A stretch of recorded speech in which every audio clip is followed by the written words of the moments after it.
గెలిచిన 5 సార్లు ఎమ్మెల్యే గెలిచిన, ఒకసారి కాదు 5 సార్లు ఎమ్మెల్యే గెలిచిన. నీ లెక్క రాంగ్ రూట్ లో రాలే, నీ లెక్క ఆంధ్రలో బూట్లు నాకి సంచులు మోసి సౌట పనులు చేసి ఒక పార్టీలకు జంపులు కొట్టి దిక్కుమాల పనులు చేసి రాలే నేను. ఎస్, మా అయ్య ఉద్యమ నాయకుడు తెలంగాణ బాపు కేసీఆర్ బరాబర్ వచ్చినాం ఒకసారి గెలిచినా సిరిసిల్ల నిజంగానే శాతగానం అయితే సిరిసిల్ల మళ్ళీ గెలిపిస్తారా? 5 సార్లు గెలిపించింది. నేను అందుకే అంటున్నా, మొన్న ప్రశాంత్ రెడ్డి అన్నట్టు ఈ మొగోడు సవాల్ విసిరబట్టే ఏమని ఒక్క సీట్ అన్న గెలిపించి చూపెట్టన్నాడు.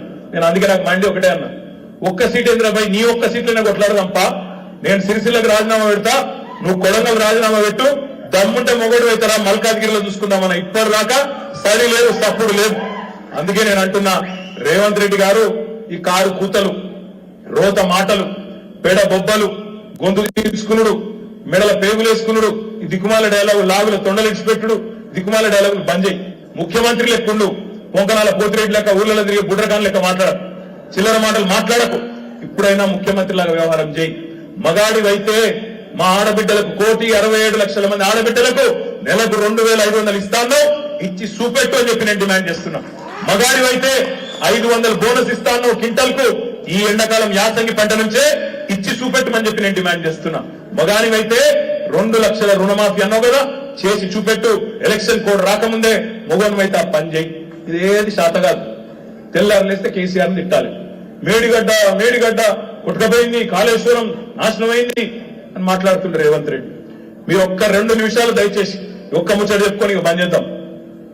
ఒక్క ముచ్చట దయచేసి మనసుకి ఎక్కించుకొని, అసలు ఏంటిది కాళేశ్వరం, ఏంది కాంగ్రెస్ కాకిరి బికిరి చేస్తున్న లొల్లేంది, అదేందో ఒక్కసారి మీరు మనసుకి ఎక్కించుకుంటే మీరు 10 మందికి చెప్తారు కాబట్టి చెప్పే ప్రయత్నం చేస్తా ఉన్నాం. ఇవాళ కాళేశ్వరం అనేది ఒక బ్యారేజ్ కాదు, కాళేశ్వరం అనేది 3 బ్యారేజీ. మేడిగడ్డ బ్యారేజీ, అన్నారం బ్యారేజీ, సుందిల్ల బ్యారేజీ, 15 రిజర్వాయర్ కాళేశ్వరంలో. మల్లన్న సాగరు, కొండపోచమ్మ సాగరు, రంగనాయక సాగరు, రాజరాజేశ్వర సాగరు, అన్నపూర్ణ, ఇట్లా ఒక 15 రిజర్వాయర్లు ఉన్నాయి. అదేవిధంగా 21 సబ్ స్టేషన్లు ఉన్నాయి, 21 పంపింగ్ హౌజ్లు ఉన్నాయి, పంప్ హౌజ్లు ఉన్నాయి, 19 సబ్ స్టేషన్లు ఉన్నాయి. 270 కిలోమీటర్ల పైచిలకు సొరంగ మార్గం ఉన్నది కాళేశ్వరంలో. 1570 కిలోమీటర్ల ప్రవాహ కాలువలు, పెద్ద పెద్ద కాలువలు ఉన్నాయి. ఒక 100 భాగాలున్నాయి కాళేశ్వరం ప్రాజెక్టులో. అందులో ఒకటి మేడిగడ్డ. మీకు అర్థమైతుంది చెప్తున్నా. తెలంగాణ భౌగోళికంగా ఎట్లుంటది అంటే, జియోగ్రాఫికల్ ఎట్లుంటది అంటే, ఇట్లా గుడిసె లెక్క ఉంటుంది తెలంగాణ. ఇట్లా గుడిసె లెక్క ఇట్లుంటది. ఏమైతుందంటే ఇట్లా గుడిసె లెక్క ఉంటే ఒక పక్కకెళ్ళేమో ఒరుసుకుంటా గోదావరి నది 80 మీటర్ల కాడ 90 మీటర్ల కాడ గోదావరి నది వారుతుంది కిందికి. ఇంకో పక్కకేమో కృష్ణా నది 110-120 మీటర్ల మీద సముద్ర మట్టానికి మీదుగా కృష్ణా నది వారుతుంది. మీ కామారెడ్డి దాదాపు 400 మీటర్ల మీద ఉంటుంది. ఇప్పుడు మీ దగ్గర గోదావరి నీళ్లు రావాలి, ప్యాకేజ్ 21 పూర్తి కావాలని మనం ఎలక్షన్ లో మాట్లాడినాం. అది రావాలంటే ఏం చేయాలని ఎరికేనా? అక్కడ మేడిగడ్డ కాడ ఎక్కడైతే 80 మీటర్ల కాడ నీళ్లున్నాయో గోదావరిలో, ఎండాకాలం ఈ రోజు కూడా ఇలా నీళ్లు కిందికి తండోపతండాలుగా పోతున్నాయి. 5,000-6,000 క్యూసెక్కులు కిందికి పోతా ఉన్నాయి. అక్కడ నీళ్లు వస్తాయి. ఇప్పుడు మీకు తెలుసు, ఊళ్ళల్లో రైతులు వ్యవసాయం చేస్తారు. మీ కామారెడ్డి మొత్తం బోర్ల మీద ఆధారపడి చేసే వ్యవసాయం. ఏం చేస్తారు మరి? భూమిలో నీళ్లు ఉంటే బోరు కొడతారు, నీళ్లు గుంజుతారు. 200 ఫీట్ 300 ఫీట్ 400 ఫీట్లకి వెళ్ళి నీళ్లు గుంజి ఆ నీళ్లతోని వ్యవసాయం చేస్తారు. ఇది కూడా అంతే, కొద్దిగా పెద్దగా 90 మీటర్ల కాడ నీళ్లు తీసుకుంటాం. మేడిగడ్డ కాడ ఆడికెళ్ళి నీళ్లు తీసుకొని మనం అన్నారంలో వస్తాం. అన్నారంలోకి వెళ్ళి మళ్ళీ నీళ్లు ఎత్తి సుందిలలో వస్తాం. సుందిలకి వెళ్ళి నీళ్లు ఎత్తి మిడ్మానేర్లో వస్తాం. మిడ్మానేర్కి వెళ్ళి అటు మల్లన్న సాగర్, కొండపోచమ్మ సాగర్ పోతే అందులోకెళ్ళి మళ్ళా మీకు ఇటు కామారెడ్డి దిక్కు నీళ్లు రావాలి, నిజాం సాగర్ రావాలి. ఆడికెళ్ళి ఇవతలకి మంచిపక్క ఆడికెళ్ళి మీకు ఇవతలకి నీళ్లు రావాలి. అంటే బటన్ అక్కడ ఒత్తితే గిన్ని దశలు 80 మీటర్లకి వెళ్ళి 400 మీటర్లు ఉండే కామారెడ్డికి తేవాలంటే గిన్ని రకాలుగా లిఫ్టింగ్ చేసుకుంటా పైకి తీసుకొని రావాలి. మళ్ళీ తీసుకొచ్చే నీళ్ళేంటి?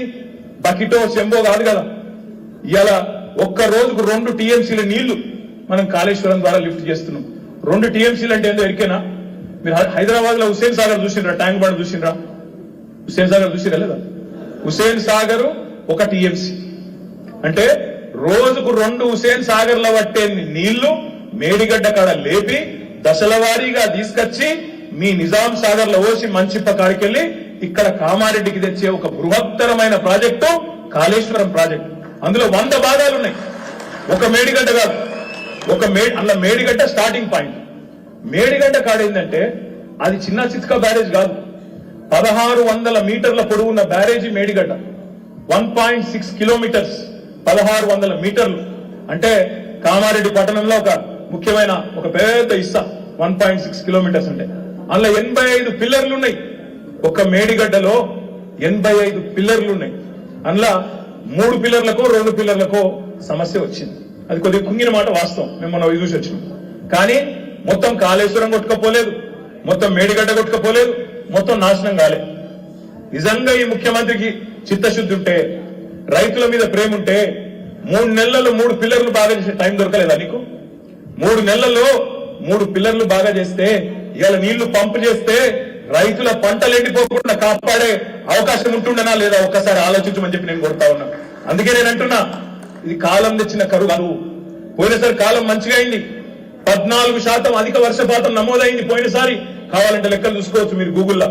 తెలంగాణలో 14% అధిక వర్షపాతం సాధారణానికంటే నమోదయ్యింది. ఇవాళ ఇది కాలం తెచ్చిన కరువు కాదు. కాంగ్రెస్ వాళ్లకు తెలివి లేక, వాళ్లకు రైతుల మీద కోపం, కేసీఆర్ మీద ఉన్న కోపం రైతుల మీదకి మల్పుటి వల్ల వచ్చిన కాంగ్రెస్ తెచ్చిన కరువు తప్ప ఇది కాలం తెచ్చిన కరువు కాదు అనే మాట నేను మీకు విజ్ఞప్తి చేస్తా ఉన్నాను. నేను మిమ్మల్ని అందరినీ కోరేది ఒకటే, ఇట్లా ఎన్నో అబద్ధాలు, ఒకటి కాదు 2 కాదు, ఎన్నో అబద్ధాలు చెప్పి ఇష్టం వచ్చిన హామీలు ఇచ్చి ఇలా అడ్డగోలు మాటలు చెప్పి అధికారంలోకి వచ్చింది. మనం చేయవలసిందల్లా ఒకటే, మార్చి 17 దాకా ఓపికగా ఉందాం. ఎందుకంటే 100 రోజులు నిండాలి.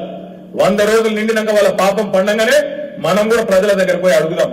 ఏమమ్మా వచ్చిందా 2500 రూపాయలు అని మహిళలను అడుగుదాం.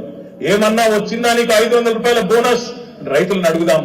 ఏమన్నా 2 లక్షల రుణమాఫీ అయ్యిందా, మీరు నమ్మి ఓటేస్తారు కదా అని చెప్పి మన కర్షక సోదరులను, మన రైతన్నలను దగ్గర పోయి అడుగుదాం.